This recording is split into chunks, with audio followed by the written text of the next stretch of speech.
I'm here with a Norpro instant heater. These are also known as immersion heaters or travel immersion heaters. And these are supposed to boil water in only a few minutes, and they only use 300 watts. So let's give it a try. Counter cooking. No kitchen, no problem. Recently, I've posted a few videos where I use a portable power bank to provide the power that I use to cook all of my food for a full day. And I charge those portable power banks with solar panels, so I'm basically cooking with solar energy. And one of the biggest challenges has been boiling water. It takes about 45 minutes to bring water up to a boil using the appliances that I can use with the portable power stations. And someone had suggested that I try one of these immersion heaters because they would be more efficient. And if this runs at 300 watts and it can boil water in less than 5 minutes, then we're only using about 25 watts to boil some water for a cup of tea, for example. And that would definitely be more efficient than waiting 45 minutes for water to boil. So let's check out the packaging. It says quick and easy liquid heater, lightweight and portable, ideal for home, office, or travel. Instructions on back. So on the back it says always place heating coils in liquid before putting plug into wall outlet. To disconnect, remove plug from wall outlet before removing appliance from liquid. Do not fully immerse. The handle and the cord should never be in the liquid. Slide the handle clip over the edge of mug so the element is in the liquid. Do not touch the element. It is very hot. Clean element unplugged under running water. Do not immerse in water or put in the dishwasher. 120 volts, 300 watts. So let's open this and let's test it out. So this appliance comes with more important safeguards inside the packaging. It says this comes with a shorter cord, but you can use this with an extension cord if you are very careful. And it comes with more instructions attached to the cord. It says insert coil into water. The water level must be between the round part of the heating coil and the plastic handle. Do not immerse the handle or cord into the water at any time. Do not use in cream soups, oils, or other thick, dense liquids. And on the back it says caution, unplug from electrical outlet before removing heater coil from liquid. Do not plug into electrical outlet unless heater coil is immersed in liquid. I've filled up a mug with water and I am going to insert this instant heater, or the immersion heater, and now I'm going to plug it in. And I just started a stopwatch.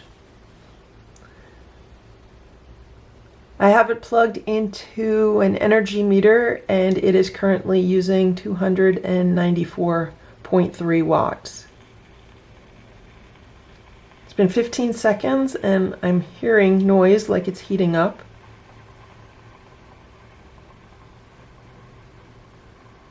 Also, I should say that I did wash it before first use.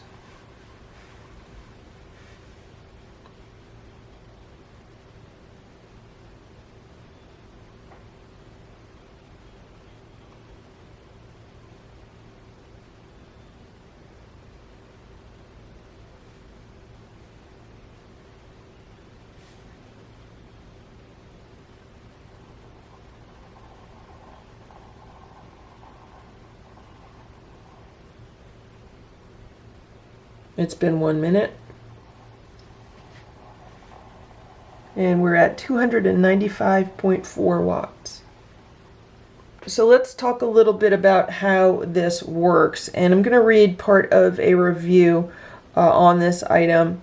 And it says that this item is designed in an identical way to a home electric water heater element.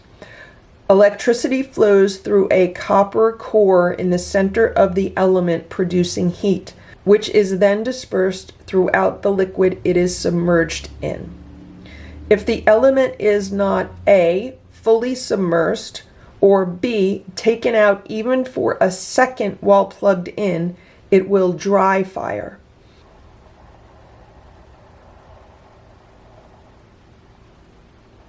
It's been 2 minutes. What is a dry fire? The tiny copper wire inside the element overheats in one spot and breaks, stopping the flow of electrons and thus the heat. There is no way to fix it. It is just game over. Throw it away. Any plumber will tell you that tank dry fires are the #1 cause of element failures in residential water heaters. Thus, you can see the opportunity to just by a very brief, careless moment to dry fire this element. Don't have it submerged to the top of the cup. Congratulations, you just dry fired it. Throw it away. Took it out of the cup before unplugging it. Congratulations, you just dry fired it. Throw it away. Game over. I have been using mine for many months while traveling and have not had any issues with it.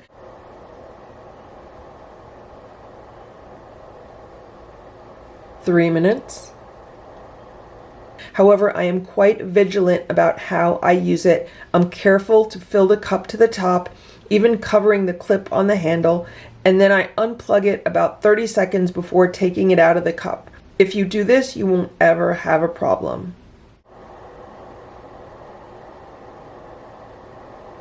We're still at 294 watts. So I thought that was very interesting information about this unit. It definitely explains why you want to make sure it is submerged before plugging it in, and also you want to make sure it is submerged when you unplug it at the same time. He even says to leave it in the water for a little while after you unplug it. Now, the information that came with this unit says just make sure that the coil is covered with water.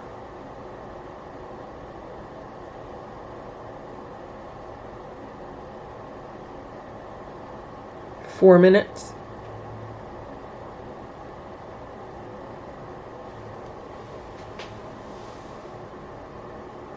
I do see some steam rising from the water.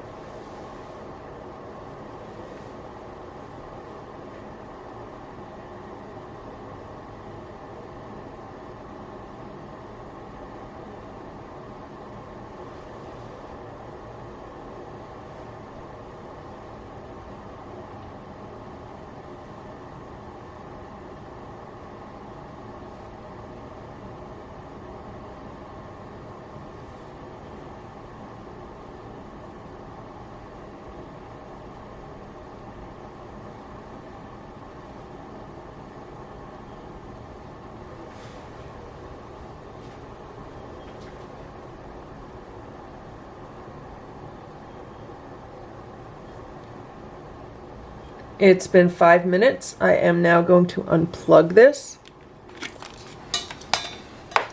So there's a lot of steam being generated off of this water. I know you can't see it from the angle that I have the camera. Also, there was a lot of water movement. So now that it's unplugged, let's remove it. It's very hot. It's quite warm. Let's test the water. Yeah, wow. That water is hot. I just grabbed a tea bag. This is some strawberry tea.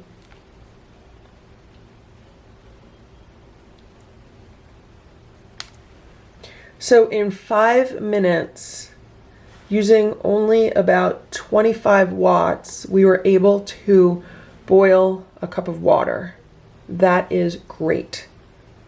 So it did not bring all of the water in the mug up to a rolling boil. I don't think this would be good for sanitation purposes. I could be wrong with that, but from what I've heard, it doesn't heat it up hot enough for that. So using one of these immersion heaters is an excellent solution for boiling water or for heating up water when using a portable power station or a portable power bank. They're much more efficient than boiling water in a Dash mini rice cooker or one of the other mini appliances. So after I removed the heater from the mug, you want to be really careful with it because the coils are very, very hot, and I just placed it here on this milk pot so that it could cool off.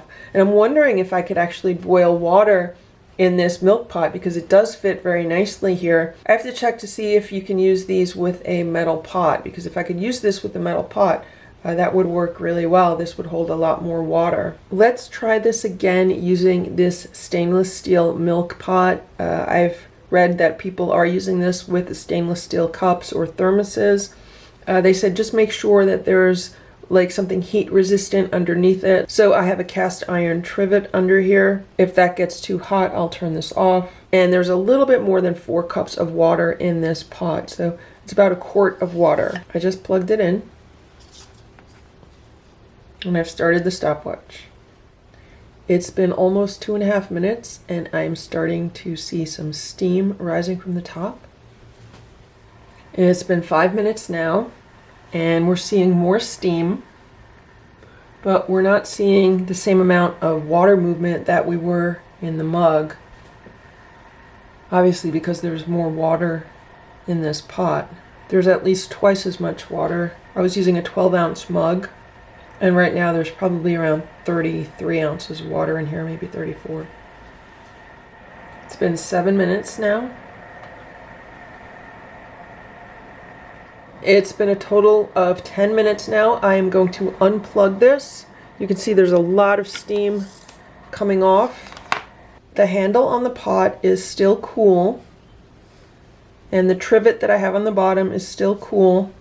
And the handle on the immersion heater is the same temperature that it was before it. It's a little bit warm. Let's stir the water.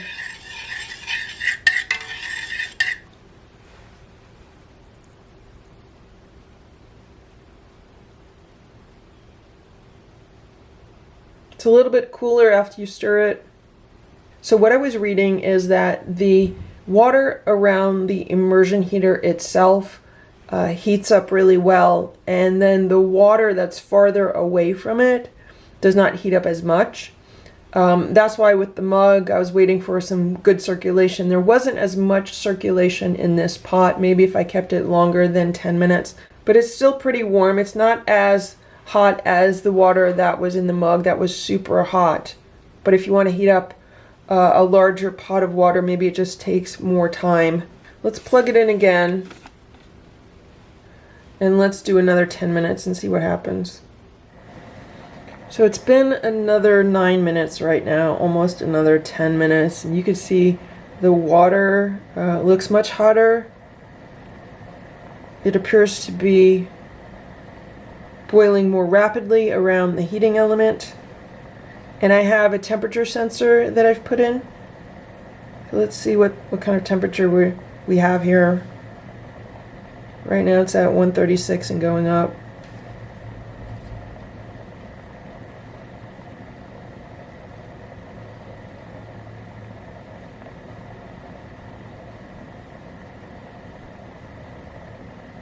$160,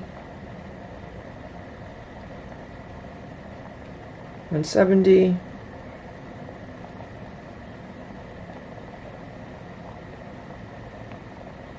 So it is true. So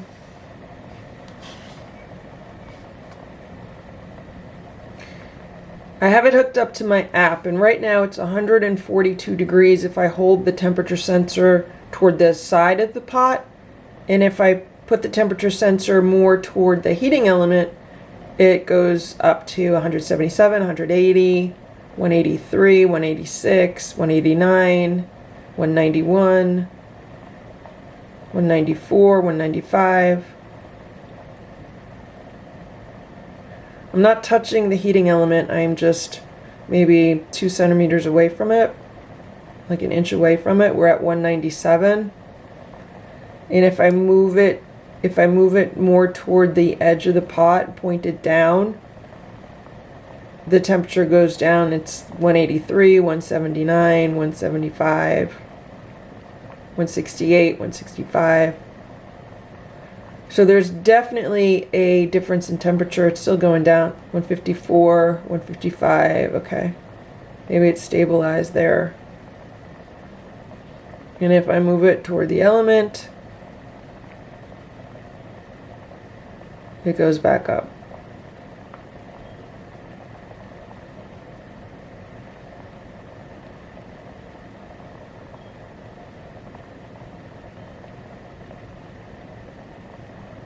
It's at 199, 200. So water boils at 212. So it is true that the water farther away from the heating element is much cooler than the water closer to the heating element. Let's unplug it. So the pot handle now is a little bit warm. The trivet is slightly warm, and the handle is the same as it was before. It's warm.